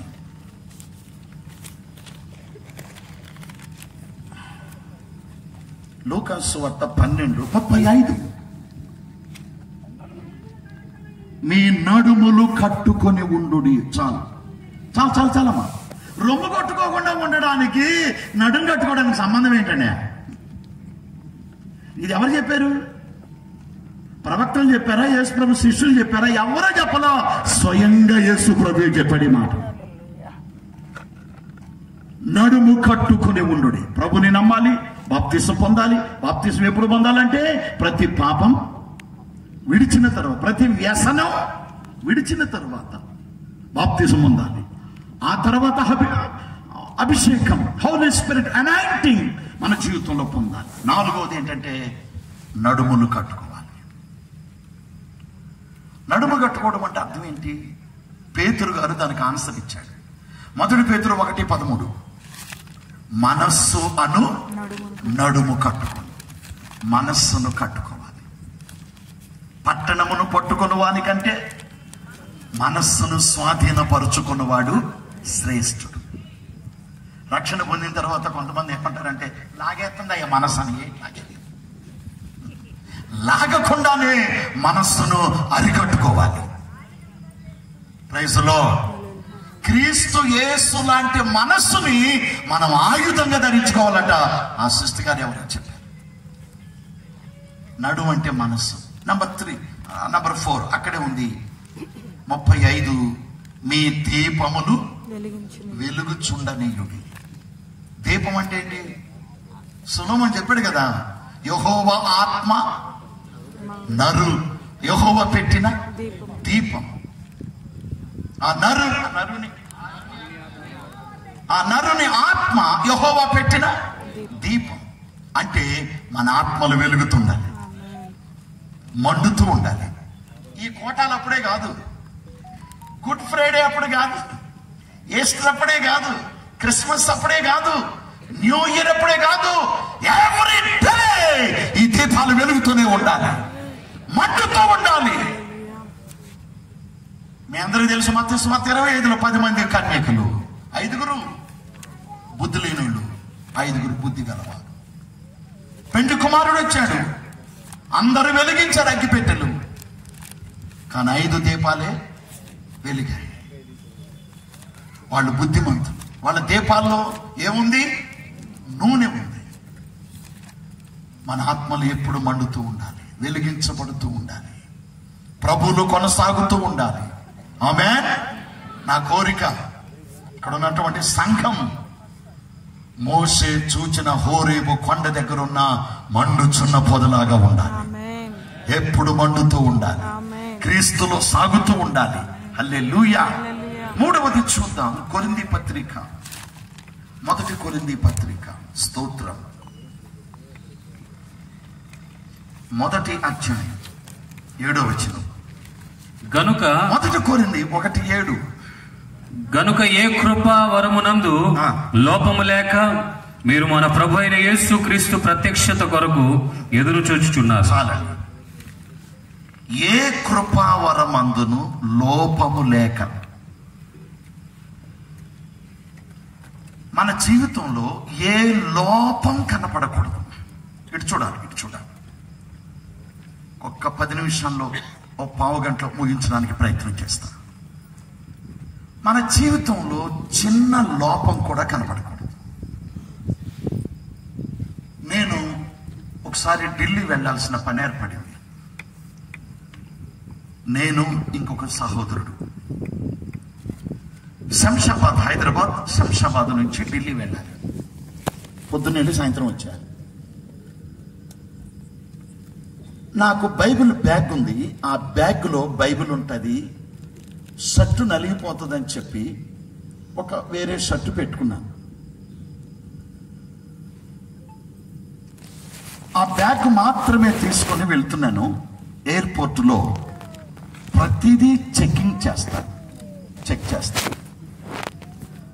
అక్కడ స్కానింగ్ మిషన్ ఉంటుంది. నా బ్యాగ్ దాని మీద పెట్టాను. లోపలికి వెళ్ళాలంటే మనుషుల్ని చెక్ చేస్తారు, మనుషుల చేతిలో ఉన్న వాటిని కూడా స్కాన్ చేస్తారు. కొన్ని దేశాల్లోనైతే, నేను యేసు ప్రభు పుట్టిన దేశానికి వెళ్ళాను. మా చర్చిలో 2 ఇంజనీర్లకి యోర్దానులో బాప్తిస్మం ఇవ్వడానికి వాళ్ళే నన్ను తీసుకెళ్లారు. ఆ టైంలో అమ్మాన్ అనే అనేటువంటి ఎయిర్పోర్ట్కి వెళ్ళాను. అక్కడైతే బెల్ట్ కూడా తీయాలి, వాచ్ కూడా తీయాలి, షూస్ తీయాలి, సాక్స్ కూడా తీయాలి, పెన్ను కూడా తీయాలి. బట్టలు ఒకటే ఉంటాయి, దేవుడి స్తోత్రం. ఎందుకంటే పెన్ను బాంబులు ఉంటాయి, వాచ్ బాంబులు ఉంటాయి, బెల్ట్ బాంబులు ఉంటాయి. అందుకని ప్రతిదీ చెక్ చేస్తారు కొన్ని దేశాల్లో. ఇక్కడ మన హైదరాబాద్ శంషాబాద్లో ఆ బ్యాగ్ మాత్రమే. ఆ మిషన్ మీద పెట్టగానే అది శబ్దం వస్తుంది, కొయ్ కొయ్ అని. వెంటనే పోలీస్ అధికారి దాన్ని తీసి మొత్తం చెక్ చేశాడు. చిన్న కత్తిరి కనపడింది. మీరు ఎలా చూస్తున్నారంటే, అసలు ఈయన బ్యాగ్లో కత్తిరి ఎందుకు ఉంది అన్నట్టుగా ఉంది మనసు. అప్పుడు కత్తిరి ఎందుకు పెట్టుకున్నాను? కొంచెం మేసాలు కత్తిరించుకోవడానికి. మేసాలు అయ్యన్నట్టుగా కూడా చూస్తున్నారు. అప్పుడు ఇప్పుడు లేవు. దాన్ని తీసి డస్ట్బిన్లో వేశాడు. ఎందుకండి మీరు అలా తీస్తున్నారు దాన్ని అని అడిగాను. ఉండకూడదు సార్. నాలుక గీసుకునే టంగ్ క్లీనర్ కూడా హ్యాండ్ బ్యాగ్ లో ఉండకూడదు. 5 కేజీల వరకు పరిమితి బ్యాగ్ లో. అది మన తల్లి పైన ఇవి ఉంటాయి, బస్సులో ఉంటాయి చూసారా, అట్నే ఉంటారు క్యారేజా అవును. మిగతా పెద్ద పెద్ద సూట్ కేసులు ఇవన్నీ కూడా అయితే ఫ్లైట్లో స్టోర్ రూమ్ ఉంటుంది, స్టోర్ రూమ్లోకి వెళ్ళిపోతాయి. ఎందుకు చెప్పానో తెలుసా? టంక్ క్లీనర్ కూడా, స్టీల్ టంక్ క్లీనర్ కూడా ఉండకూడదు, కత్తెర కూడా ఉండకూడదు. మెయిన్ గేటు నుంచి విమానం తలుపు వరకు చెకింగ్ ఉంటుంది. ఒక రాష్ట్రము నుండి మరొక రాష్ట్రం, ఒక దేశము నుండి మరొక దేశానికి వెళ్ళేటప్పుడు విమానం ఎక్కడానికి ఎంత చెకింగ్ అవసరమైతే పరలోకానికి వెళ్ళడానికి చెకింగ్ ఉండదా? అంటే పరలోకానికి కత్తులు, కటారాలు, బాణాలు, బాంబులు వేసుకెళ్తారని కాదు. పేకాటాడు ఎవడన్నా వస్తాడేమో, తాగుబోతుడు ఎవడన్నా వస్తాడేమో, కుట్కా బ్యాచ్ వస్తుందేమో, చెప్పండి, కైనేలు బ్యాచ్ వస్తుందేమో, గంజాయి బ్యాచ్ వస్తుందేమో, బ్లేడ్ బ్యాచ్ వస్తుందేమో. నూతన యెరూషలేము చుట్టూ ప్రాకారం ఉంది. ఆ ప్రాకారానికి 12 గుమ్మాలు ఉన్నాయి. ఒక్కొక్క గుమ్మం దగ్గర ఒక్కొక్క దూతుంటాడు. ప్రకటన 21లో ఉంది, తర్వాత చదువుకోండి. నూతన యెరూషలేము చుట్టూ బలమైన ప్రాకారం, మందమైన ఎత్తైన గోడలున్నాయి. ఆ గోడలు 12 రత్నాలతో కట్టబడ్డాయి. ఇటుకలు, బ్రిక్స్ కాదు. స్తోత్రం. మాణిక్యం, నేలం, సూర్యకాంతపు రాయి. మా చర్చిలో ఒక ఆమె కాపులో ఆమె బాప్తిసం పొందింది. నా పేరు పెట్టండి అంటే ఆవిడకి సూర్యకాంతం అని పెట్టాను. కళ్ళు తెరిచే లోపల అందరి పళ్ళు బయట ఉన్నాయి. నాకు అర్థమవ్వా, నేనేమన్నా బూతు మాట్లాడినా, నేనేమన్నా తప్పు మాట్లాడినా నాకు అర్థం కాల. ఏమండి, అదే చెప్పబోతున్నా. స్తోత్రం. ఎవరినో అడిగాను నేను, ఏంటి అసలు నేను ఆ పేరు పెడితే పక్కుని ఎందుకు నవ్వేశానంటే, సార్ సినిమాలో ఉన్న సూర్యకాంతం అంటే. అరే నీ మొహం తగలయ్యా, సినిమాలో ఉన్న సూర్యకాంతం కాదరా బాబు, బైబిల్లో ఒక రత్నం అది, బైబిల్లో ఒక స్టోన్ అది. ప్రకటన 21లో ఉంది. స్తోత్రం చెప్పండి. తెలుసా రాయి? తెలుసా?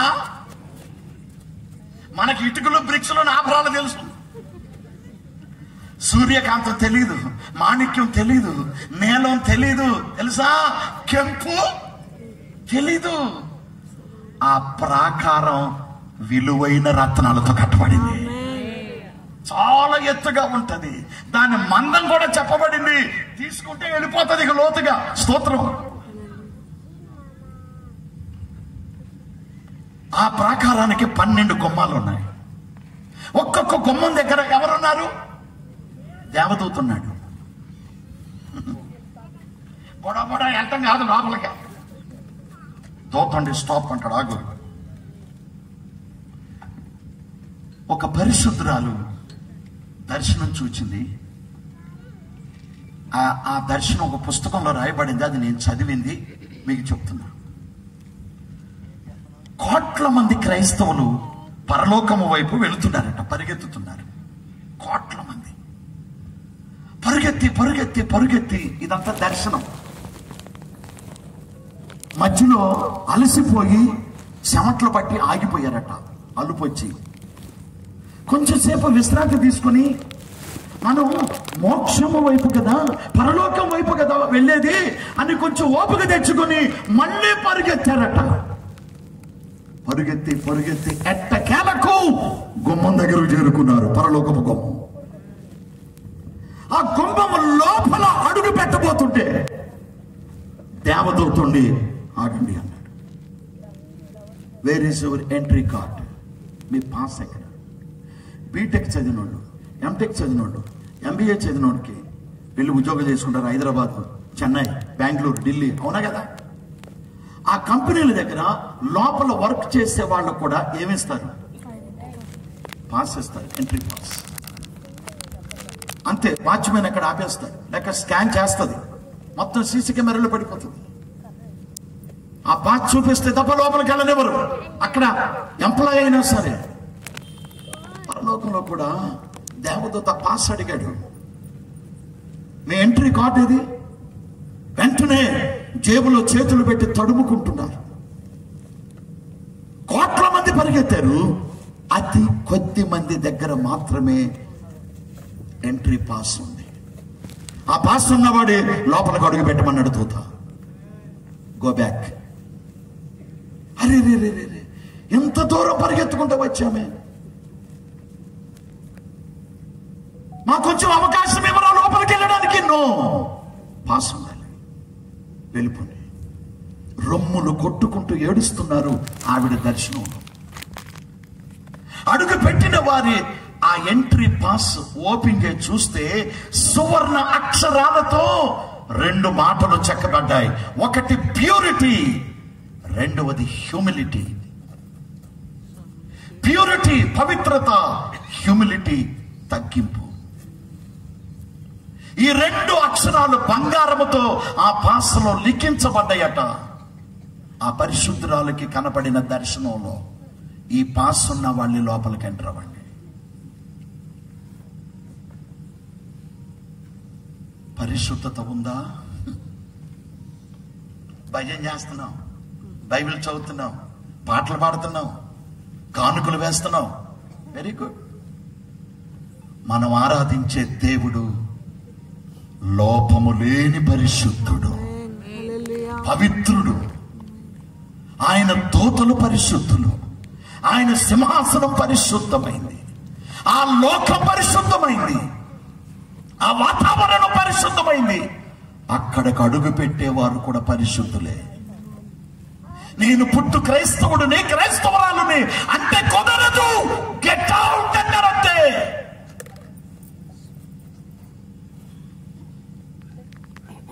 ఆలోచించుకోండి. కళ్ళల్లో లోపం కనపడకూడదు, మాటల్లో లోపం కనపడకూడదు, ఆలోచించే ఆలోచన విధానంలో లోపం కనపడకూడదు. నువ్వు వేసే ప్రతి అడుగు కూడా పరిశుద్ధంగా ఉండాలి. మన ప్రవర్తన పరిశుద్ధంగా ఉండాలి. పిచ్చ పిచ్చ మాటలు మాట్లాడితే మొత్తం రికార్డ్ అవుతుంది అక్కడ. దేవుని దగ్గర ఒక్కొక్కడి విషయంలో డైరీ ఉంది, రిజిస్టర్ ఉంది. తీర్పు దినాలో చెప్పండి, ఆ గ్రంథాలన్నీ విప్పబడతాయి. మన హిస్టరీ, మన లైఫ్ అంతా గ్రంథంలో లిఖించబడి ఉంటుంది. ఇంత మైకులు బద్దలు కొట్టి కేకలేసి వాక్యం చెప్తున్నా, నేను కూడా పరిశుద్ధత కలిగి ఉండాలి. వినేవారైనా బోధించేవాడైనా హోలీనెస్, పరిశుద్ధత. స్తోత్రం. సైలెంట్ గా ఉన్నారేంటి? చేతులు ఎత్తి తలలు చెప్పండి ఒకసారి. హల్లెలూయా.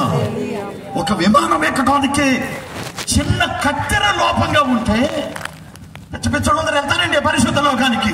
ఇక్కడ 70-80 సంవత్సరాలు బతుకు. చపాతీలు తిని తోటకూర తింటే 100 సంవత్సరాలు బతుకుతామేమో. స్తోత్రం. పాలకూర సొక్కకూరలు తిని 100 సంవత్సరాలు బతకొచ్చేమో. తర్వాత గుట్టి కనాలిగా. యుగాలు అక్కడ గడపాలి. It is not joke. లోపము లేని వారై ఉండాలని కొరింథీ సంఘానికి పౌలు లెటర్ రాశారు. సిస్టర్, బ్రదర్, లంచాలు తీసుకోకూడదు, పీక తెగిన అబద్ధం ఆడకూడదు, నోటి వెంట బూతు రాకూడదు. కొంతమందికి అయి తిడితేనే తిట్టినట్టు. ఏవి బూతులు. కొంతమంది లేవటంతోనే సుఖపడాలి. జాగ్రత్త. ఎంతకాలం బతుకుతాం ఇక్కడ? లోపము లేని వారు ఉండాలి. పెళ్లి కాని వాళ్ళు ఎంతమంది ఉన్నారు ఇక్కడ? అమ్మాయిలు అబ్బాయిలు చాలా మంది ఉన్నారు. నాకు పెళ్లి చూపులు గుంటూరులోనే. ఇప్పుడు కాదా, అప్పుడు. స్తోత్రం.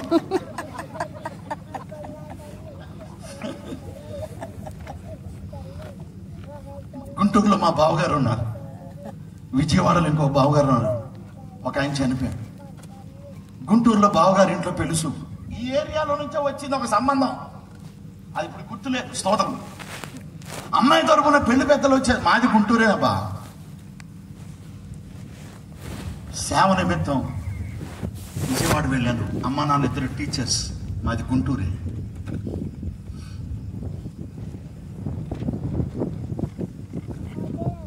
మా బావగారి ఇంట్లో కూర్చున్నా, పెళ్లి కొడుకుని కదా, చాలా స్టైల్గా వచ్చి కూర్చున్నా. అప్పటికి అమ్మాయి తరపున పెళ్లి పెద్దలు వచ్చి కూర్చున్నారు, నేను కూర్చున్నా. ఆ పెద్దలు బాబు కొంచెం అలా పైకిలే అన్నారు. లేచా, కొంచెం అలా నడవా అన్నారు. నడిచా. ఎందుకు నడవన్నారు? కుంటోండేమో అనుకున్నారు. స్తోత్రం. స్టైల్గా నడిచా, కుంటోండి అయితేనే. ఆ తర్వాత ఒక్కసారి నవ్వవా అన్నారు. నవ్వే. ఎందుకని? తొర్రుండేమో అనుకున్నారు. ప్రభువు స్తోత్రం. 59 సంవత్సరాలు, మేకి 60 వస్తాయి. ఇప్పుడే నా పళ్ళు ఇంత బాగుంటే అప్పుడెంత బాగుంటాయి? ఎందుకు చెప్పానో తెలుసా? ఎగ్జాంపుల్, అమ్మాయి తరపున అబ్బాయిని చూసుకుంటారు. అబ్బాయిలో ఏమైనా లోపం ఉందా? అబ్బాయి తరపున అమ్మాయిని చూసుకుంటారు. అమ్మాయిలో ఏమైనా లోపాలు ఉన్నాయా? భూలోకములో ఉన్న సంఘం పెండ్లి కూతురైతే పరలోకములో ఉన్న యేసు పెండ్లి కుమారుడు. తన సంఘాన్ని పెళ్లి చేసుకోవడానికి ఆయన రాబోతున్నాడు. ఆయన చేసుకునే సంఘములో, ఆ వధువులో ఏ లోపం కనబడకూడదు. ఏ లోపం కనబడకూడదు. ఎఫెసీ పత్రికలు అదే అంటాడు పౌలు. ముడత అయినను, మచ్చ అయినను, కళంకమైనను అట్టిది మరి ఏదైనాను లేకుండా పరిశుద్ధమైనది గాను, నిర్దోషమైనది గాను, నిష్కలంకమైనదిగా, మహిమ గల సంఘముగా నా భార్య ఉండాలని వరుడు కోరుకుంటున్నాడు. మచ్చ కనపడకూడదు ఆయన భార్యలో. హలో, కళంకం కనపడకూడదు. కొంచెం ముందుకెళ్తా, పర్లేదా? జోసఫ్ గారు ఎక్కడున్నారు? పర్లేదా? స్తోత్రం. ఒకటే ఎక్కువ చెప్పాను కదా, కొంచెం పెద్ద సబ్జెక్ట్, కొంచెం వెళ్తుందని. అంటే రొమ్ము కొట్టుకోకుండా ఉండాలంటే ఏం చేయాలో చెప్తుంది బైబిల్. కొట్టుకుంటామంటే ఏమక్కర్లా. స్తోత్రం. కొట్టుకోకుండా ఉండాలంటే ఇవన్నీ చేయాలి.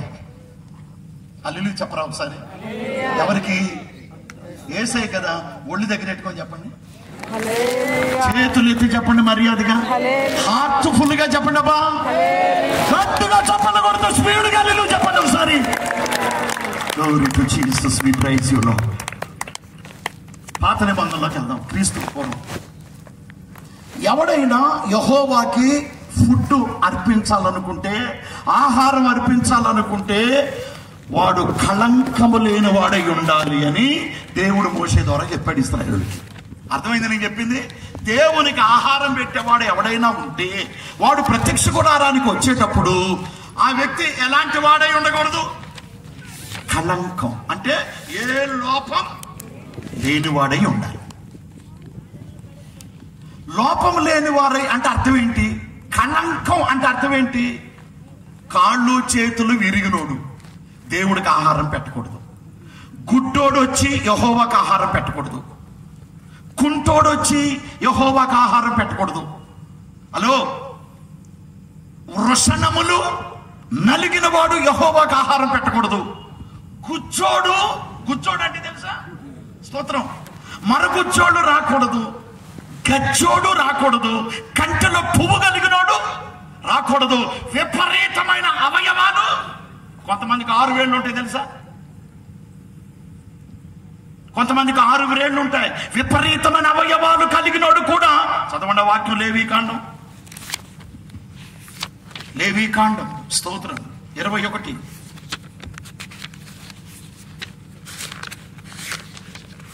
16 నుంచి కిందకు చదవండి. 21:16 లేవీకాండం కిందకు చదవండి. మరియు యెహోవా మోషేకు ఈలాగు సెలవిచ్చెను. 16 నుండి.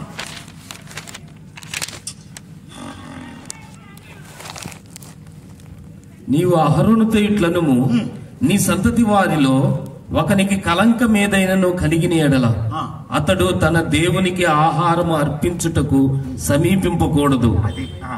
ఏలయనగా ఎవని యందు కలంకముండునో వాడు గుడ్డివాడే గాని, అది కళంకం అంటే ఏంటో ఎక్స్ప్లెనేషన్ ఇచ్చింది. ఏంటది? వాడు గుడ్డివాడే గుడ్డోడు గాని, కుంటివాడే గాని, ముక్కిడి వాడే గాని, విపరీతమైన అవయములు గలవాడే గాని, కాలైనను చేయైనను విరిగిన వాడే గాని, కూనోడు కూడా రాకూడదు. తర్వాత ప్రతి వాడును కూనివాడే గాని, కుచ్చివాడే గాని, కంటిలో పువ్వు గలవాడే గాని, కుచ్చు వేరే గజ్జి వేరమ్మా, గజ్జి గలవాడే గాని, అదే కుచ్చు అంటే తెలుసుగా, మన కూర్చోడు కొట్టోడు. స్తోత్రం. చిరుగుడు గజ్జి కలిగినోడు గాని, చిరుగుడు గలవాడే గాని, వృషణములు నలిగిన వాడే గాని సమీపించకూడదు. అంటే మాట చెప్పను, బిఫోర్ క్రైస్ట్, క్రీస్తుకు పూర్వం శరీర అవయవ లోపం. ఎంతమందికి అర్థమైంది? శరీరములో ఏ లోపం ఉండకూడదు. అలాంటోడు ప్రత్యక్ష గుడారం దగ్గరికి రాకూడదు, దేవుడు మందిరానికి రాకూడదు. ఇప్పుడైతే ఎవరైనా రావచ్చు, కుంటోడు రావచ్చు, గుడ్డోడు రావచ్చు, చెప్పండి, గుజ్జోడు రావచ్చు, గజ్జోడు రావచ్చు, కాళ్ళు చేతులు విరిగినోడు రావచ్చు, విపరీతమైన అవయవాలు కలిగిన వాడు ఎవరైనా రావచ్చు. ఇప్పుడు ప్రభు చూచే లోపం ఆత్మయ లోపం. ఆత్మలో కపటము లేనివాడు ధన్యుడు, మనస్సులో ఏ లోపము లేనివాడు ధన్యుడు. జాగ్రత్త జాగ్రత్త. బైబిల్ పట్టుకుని చర్చిలకు వెళ్ళటమే కాదు. నేను బాప్తిసం పొంది మునిగేశాను అనుకోమాక, సూటిగా ప్రశ్న అడిగి ముగించేస్తాను. నేను ఎప్పటికిప్పుడు ప్రభు పిలిస్తే డైరెక్ట్ గా నేను ప్రభు దగ్గరికి వెళ్ళిపోతాను అన్నవాడు కుడి చేయత్తాను.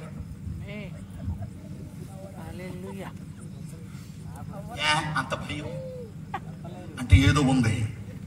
నేనంటున్నాను, ఈ రాత్రి అది సరి చేయబడాలి, ఈ రాత్రి శుద్ధీకరించబడాలి. స్తోత్రం. 15 సంవత్సరాలు 10th క్లాస్ అమ్మాయికి హార్ట్ అటాక్ వచ్చిందబ్బా. 15 సంవత్సరాల 10th క్లాస్ అమ్మాయికి హార్ట్ అటాక్ ఏంటంటే,